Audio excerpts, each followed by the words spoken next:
Bismillahirrahmanirrahim. Assalamualaikum warahmatullahi wabarakatuh. Perkenalkan, nama saya Isnain Fauzia, NIM J 510215378. Di sini saya akan mempresentasikan mengenai partograf.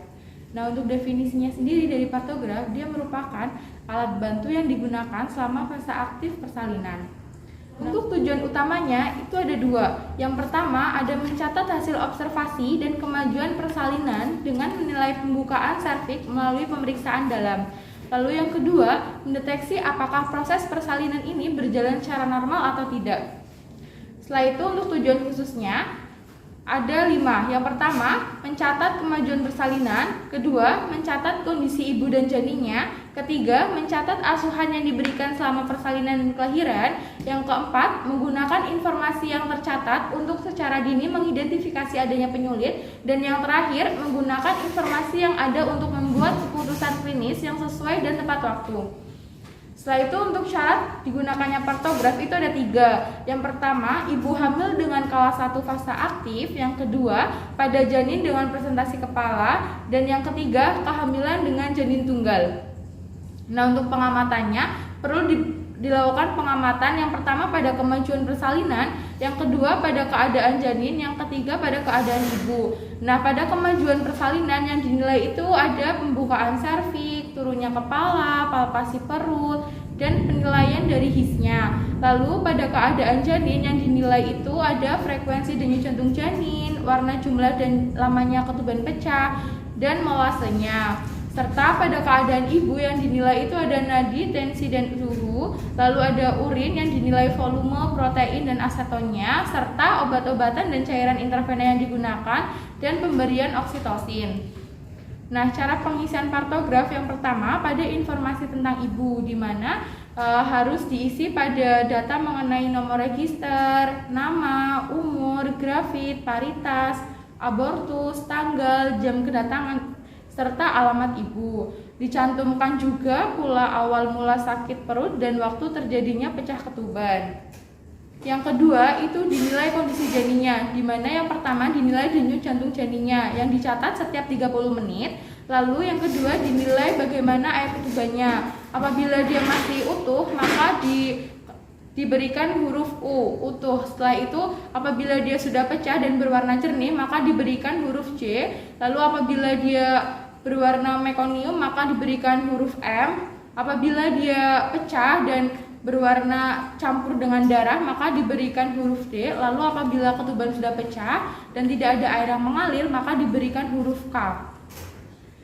Lalu yang kedua yaitu dinilai molasenya atau penyusupan tulang kepala janin, di mana tulang kepala yang saling tumpang tindih ini menunjukkan adanya CPD atau cephalopelvic disproportion, di mana skor 0 itu tulang kepala janin terpisah, sutura dengan mudah dapat dipalpasi. Lalu skor 1 tulang kepala janin hanya saling bersentuhan. Nah, skor 2 tulang kepala janin saling tumpang tindih tetapi dia masih dapat dipisahkan. Nah, skor 3 tulang kepala janin itu tumpang tindih dan sudah tidak dapat dipisahkan. Setelah itu yang ketiga dinilai kemajuan persalinannya, di mana yang pertama dinilai pembukaan serviksnya yang dicatat ketika fase aktif persalinan, di mana pencatatan ini dimulai sejajar dengan garis waspada dan diberi tanda X. Setelah itu untuk penurunan bagian terbawah itu dicatat dengan menggunakan pemberian tanda O atau 0 yang dibagi menjadi 5 kategori dari 5/5 sampai 0/5. Setelah itu untuk garis waspada dan garis bertindak. Nah, untuk garis waspada dan garis bertindak ini dimulai pada pembukaan 4, di mana dia itu merupakan garis waspada dan berakhir pada titik di mana pembukaan lengkap itu diharapkan terjadi jika laju pembukaan itu 1 cm per jam. Setelah itu jika pembukaan serviks itu mengarah ke sebelah kanan garis waspada maka harus dipertimbangkan adanya penyulit, di mana perlu melakukan tindakan intervensi seperti amniotomi, dips oksitosin ataupun persiapan rujukan. Nah, untuk garis bertindak yang tertera sejajar dengan garis waspada dipisahkan oleh 8 kotak atau 4 jalur ke sisi kanan. Nah, jika pembukaan serviks itu berada di sebelah kanan garis bertindak, maka tindakan untuk menyelamatkan persalinan itu harus dilakukan. Nah, apabila berada di antara garis waspada dan bertindak, dia masuk ke warning, di mana apabila pada pusat kesehatan transfer pasien ke vaskes yang mampu melakukan operasi sesar kecuali pembukaan itu sudah hampir lengkap. Setelah itu lakukan observasi kemajuan persalinan dalam waktu yang singkat sebelum dilakukan transfer. Nah, perlu juga dilakukan amniotomi apabila ketubannya itu masih utuh. Setelah itu apabila dia berada di atas garis bertindak, dia masuk ke fase bahaya, di mana apabila ada gawat janin atau persalinan yang tidak maju itu perlu dilakukan rujukan ataupun dilakukan persalinan secara sesar. Setelah itu perlu dilakukan augmentasi dengan menggunakan oksitosin apabila tidak ada kontraindikasi. Nah, terus selanjutnya yang keempat itu ada jam dan waktu. Terdapat kotak untuk mencatat waktu aktual saat pemeriksaan dilakukan, di mana setiap kotaknya itu menyatakan 1 jam sejak dimulainya fase aktif. Setelah itu yang kelima, itu ada kontraksi uterus, di mana di bawah lajur waktu partograf itu terdapat 5 lajur kotak dengan tulisan kontraksi per 10 menit. Di mana di sebelah luar kolam paling kiri, setiap kotak itu menyatakan 1 kontraksi setiap 30 menit, raba dan catat jumlah kontraksi dalam 10 menit dan lamanya kontraksi dalam satuan detik. Setelah itu yang keenam, ada obat-obatan dan cairan yang diberikan. Apabila diberikan oksitosin, jika tetesan atau drips oksitosin itu sudah dimulai, maka catat setiap 30 menit jumlah unit oksitosin yang diberikan per volume cairan intravena dan dalam satuan tetesan per menit. Nah, setelah itu untuk obat-obatan lain dan cairan intravena, catat juga semua pemberian obat-obatan atau tambahan cairan intravena dalam kotak yang sesuai dengan kolom waktunya. Setelah itu yang ketujuh ada kondisi ibu, di mana yang dinilai itu ada nadi yang dicatat setiap 30 menit, lalu ada tekanan darah yang dicatat setiap 4 jam, lalu juga ada suhu atau temperatur yang dicatat setiap 2 jam sekali. Nah, untuk kesimpulan dari partograf ini, yang pertama, buat kesimpulan setiap kali selesai melakukan pemeriksaan, sesuaikan hasil kesimpulan dengan rencana penata laksanaan, dan yang terakhir, kesimpulan dari waktu ke waktu itu selalu berubah, sehingga lakukan penyesuaian dengan kondisi yang ditemukan. Jangan terpaku pada ketentuan-ketentuan waktu dalam melakukan pemeriksaan ataupun penilaian lanjutan. Nah, di sini nanti saya akan melakukan pengisian partograf yang baik dan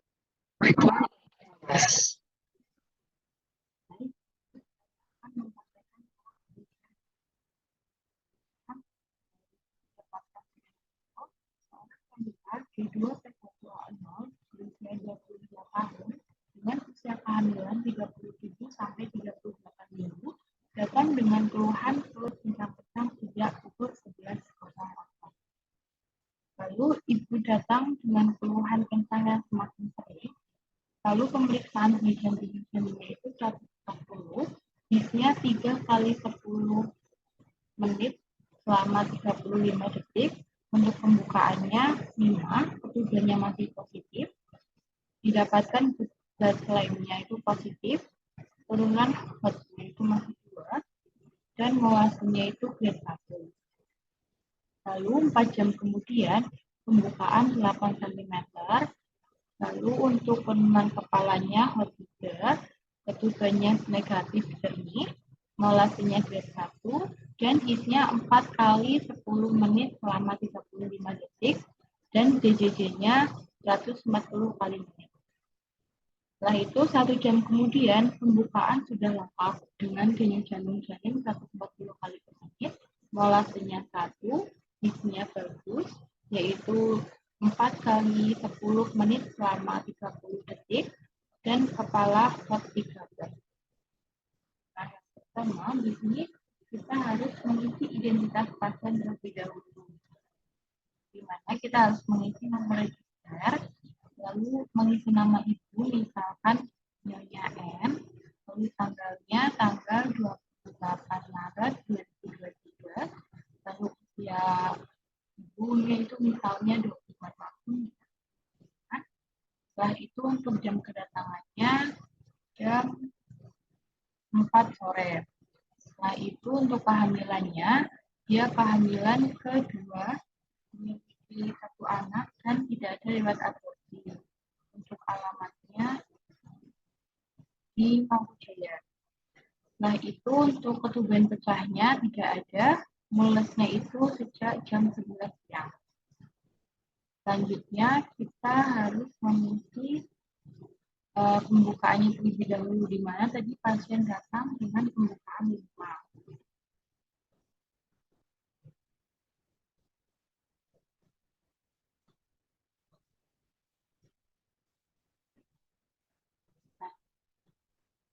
Jadi kan pasien datang dengan pembukaan 5, maka kita beri tanda X pada garis ini. Lalu setelah itu kita lakukan garis lurus dari atas ini hingga bawah.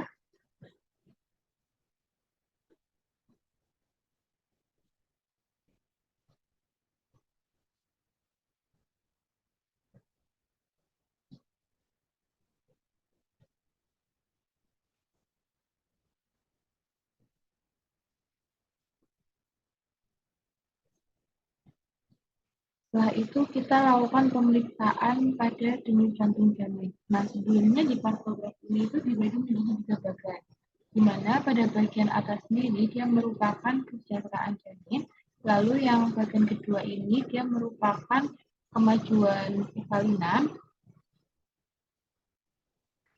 lalu selanjutnya ini itu ada yang paling bawah ada kesejahteraan dari ibu.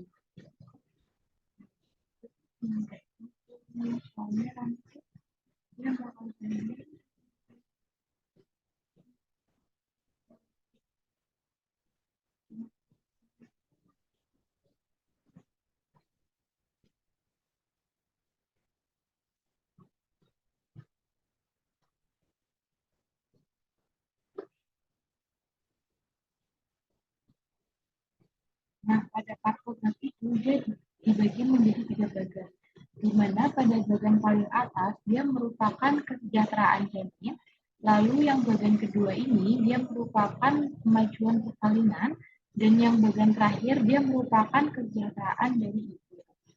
Nah, setelah itu syarat digunakannya partograf itu kan ada 3. Yang pertama, pada ibu hamil dengan skala 1 fase aktif, di mana pembukaannya itu lebih dari 4.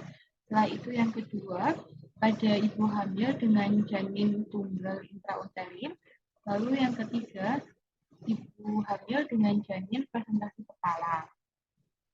Nah, setelah itu, tadi kan pasiennya datang dengan pembukaan 5. Lalu kita beri tanda silang atau tanda X pada bagian kemajuan persalinannya. Itu di sini. Kita beri tanda X atau silang. Setelah itu kita lakukan garis lurus. Garis lurus dari atas sini. Kita tarik sampai bawah. Nah, setelah itu, setelah kita menilai pembukaan, ini kan tadi datangnya jam 4, berarti kita nulis di sini jam 16.00. Ditulis di sini itu jam 16.00.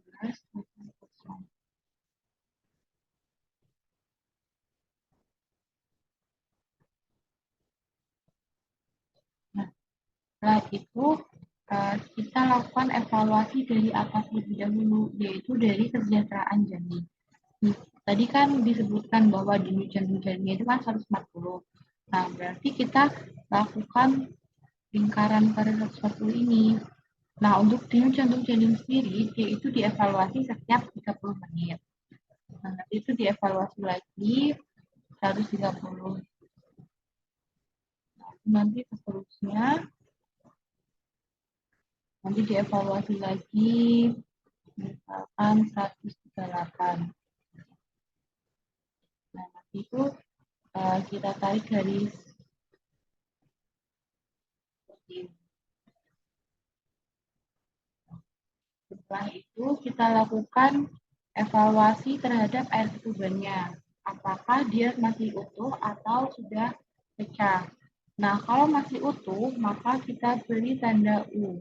Nah, tadi kan pasien datang dengan ketubannya masih utuh ya teman-teman. Jadi kita berikan tanda huruf U atau utuh. Nah, untuk penyusutannya, ini molasenya itu grade berapa. Nah, untuk tadi kan sudah disebutkan disebutkan bahwa penyusutannya atau molasinya itu kan dia grade 1. Berarti kita tulis 1 di sini. Lalu setelah itu kita nilai perlimaannya. Nah, perlimaannya itu berarti dia ada di 5/5.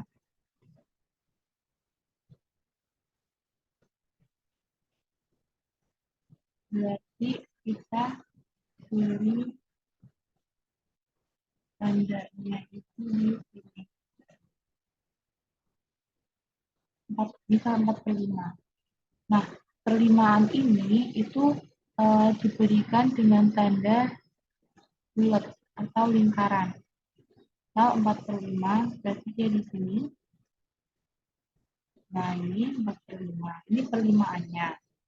Nah, setelah itu kita melakukan evaluasi pada kontraksi uterusnya, di mana tadi sudah disebutkan untuk kontraksinya itu 3 kali 10 menit selama 35 detik. Nah, yang waktu 35 detik, dia itu masuk ke arsiran yang ini ya teman-teman. Setelah itu kita lakukan arsiran terlebih dahulu. 3 kali berarti kita lakukan di 3 kotak.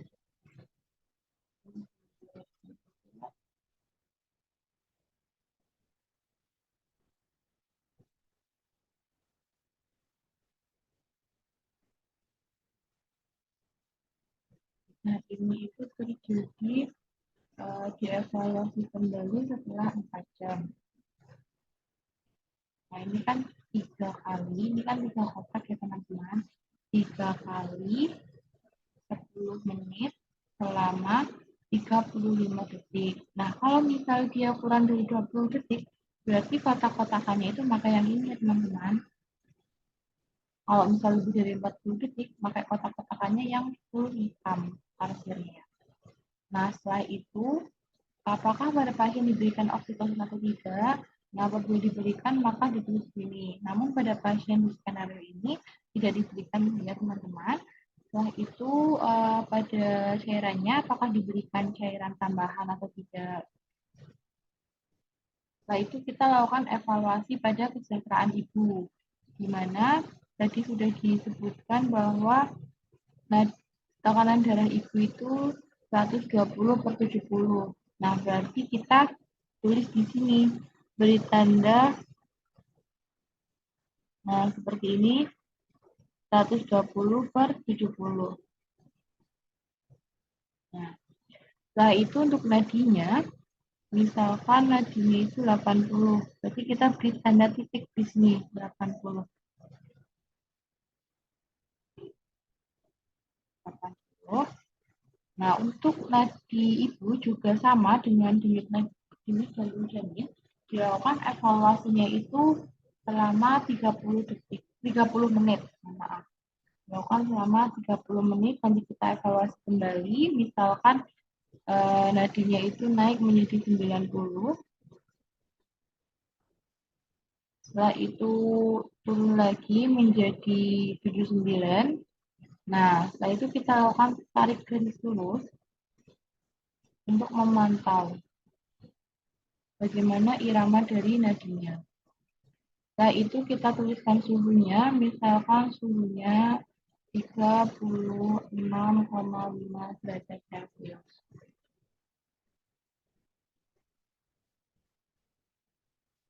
Nah, setelah itu pada urinnya perlu dilakukan pemeriksaan apakah didapatkan proteinuria atau tidak. Lalu ini ditulis juga untuk volume urinnya seberapa. Nah, setelah itu kita lakukan evaluasi kembali selama 4 jam. Berarti untuk 4 jamnya lagi itu dia pada pukul 20.00. Nah, itu kita catat di sini ya teman-teman, pada pukul 20.00.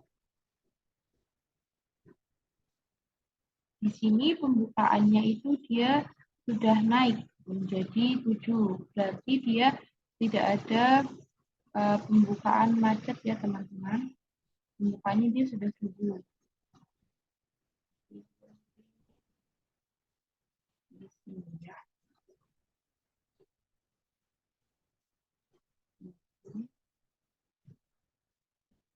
ini juga sama, dilakukan garis lurus dari atas sampai bawah untuk mengevaluasi dari kesejahteraan janinnya, terus kesejahteraan ibunya, dan bagaimana kemajuan persalinannya.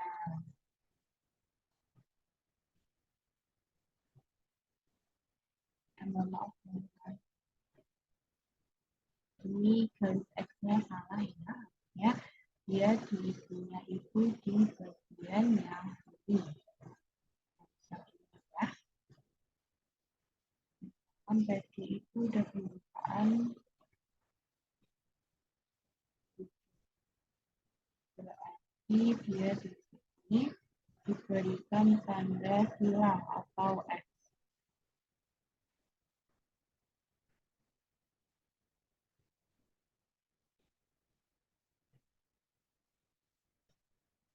Nah, setelah itu dilakukan garis tegak lurus dari atas sampai bawah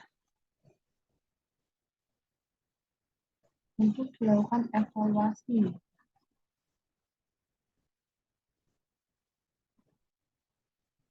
Nah, ini juga tadi jangan lupa diisi ya teman-teman. Misalkan dipantau lagi ini jantung-jantungnya itu jadi 140, setelah itu jadi 135, setelah itu jadi 130 lagi, setelah itu 130 lagi, setelah itu 138, terus dilakukan evaluasi.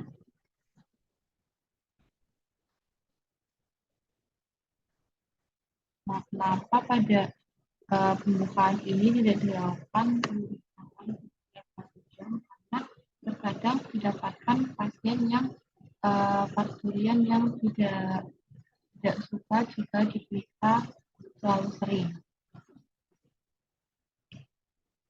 Setelah itu ini diberikan arsiran juga.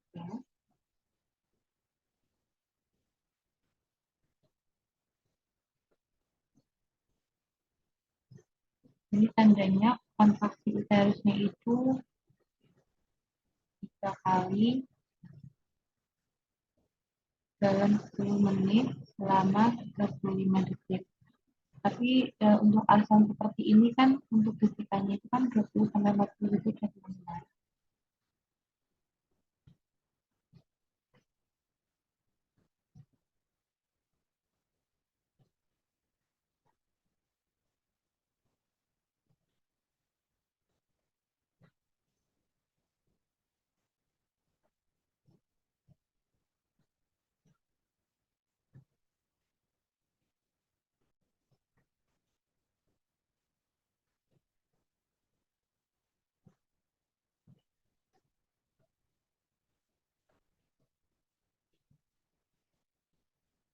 Nah, di sini juga pada nadi ibu harus diisi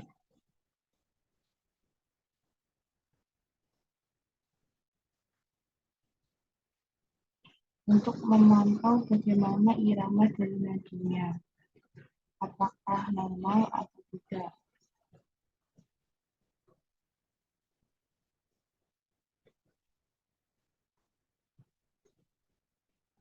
Setelah itu pada garis ini yang tadi dilakukan evaluasi selama 4 jam juga dilakukan pemeriksaan.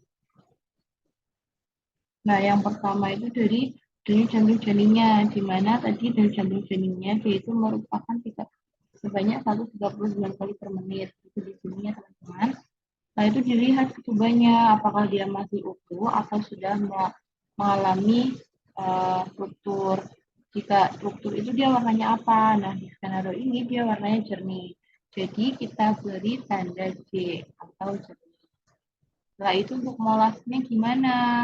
Apakah ada penyusupan? Terus jika tidak grade-nya berapa? Jika iya grade-nya berapa? Nah, di sini itu grade-nya dia masih 1. Nah, itu dilakukan pemeriksaan pada penerimaannya. Nah, penerimaannya ini kan dia lama-lama menjadi turun ya, teman-teman. Karena dia kepalanya sudah mau lahir. Nah, kelimaannya dia jadi 3/5. Nah, setelah itu pada kontraknya juga dilakukan evaluasi. Oh, ini kontraknya sudah semakin sering, menjadi 4 kali 10 menit selama 35 detik. Nah, sudah kita berikan arsir. Nah, seperti ini yang sama dengan yang tadi, pembentukan awal.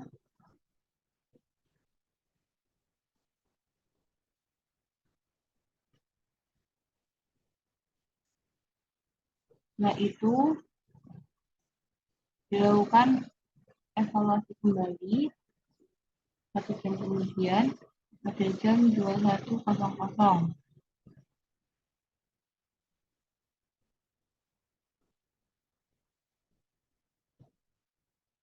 Nah, di sini pembukaannya dia itu sudah lengkap atau sempurna, yaitu 10.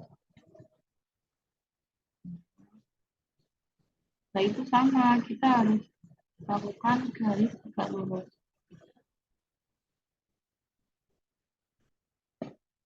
Dari kesejahteraan janin, kemajuan persalinan, dan yang terakhir keadaan atau kesejahteraan dari si ibu. Nah, ini kan pada pembukaannya dia sudah lengkap. Nah, kita ini namanya kita lihat jenis-jenisnya itu berapa. Misalkan 138, berarti kita kasih di sini. Nah, tadi selama melakukan menunggu itu, kita juga harus melakukan evaluasi. Nah, evaluasinya itu di sini, misal bisa di sini.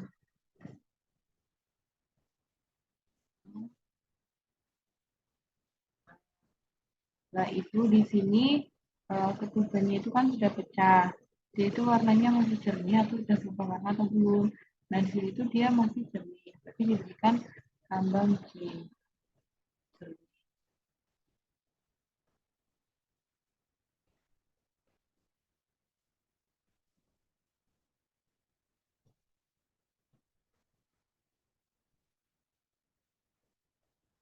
Ini.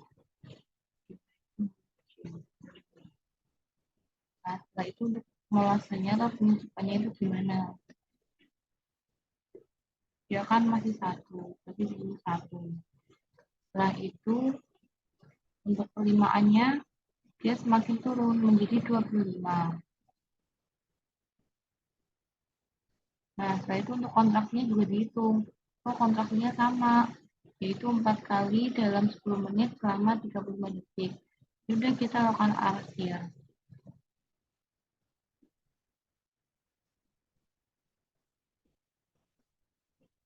Nah, ini 4 kali 10 menit selama 35 detik.